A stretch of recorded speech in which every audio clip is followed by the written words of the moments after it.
ടുനെറ്റ് news കാലാവസ്ഥാ വാർത്തയിലേക്ക് സ്വാഗതം. കാലവർഷം എത്തിച്ചേരുന്നതിനു മുൻപായി ഇരട്ട ന്യൂനമർദ്ദം രൂപപ്പെടാൻ സാധ്യത കാണുന്നതായി കാലാവസ്ഥാ നിരീക്ഷകർ.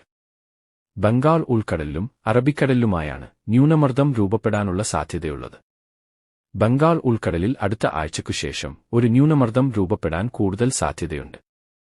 പുറമെ നിലവിൽ ഇത്ര സാധ്യതയില്ലെങ്കിലും അറബിക്കടലിലും ഒരു ന്യൂനമർദ്ദത്തിനുള്ള സാധ്യത കാണുന്നുണ്ടെന്ന് കാലാവസ്ഥാ നിരീക്ഷകർ പറയുന്നു.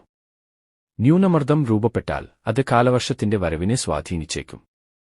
സംസ്ഥാനത്ത് ഇന്ന് എല്ലാ ജില്ലയിലും ഗ്രീൻ അലർട്ടാണ് കേന്ദ്ര കാലാവസ്ഥാ നിരീക്ഷണ വിഭാഗം നൽകിയിരിക്കുന്നത്.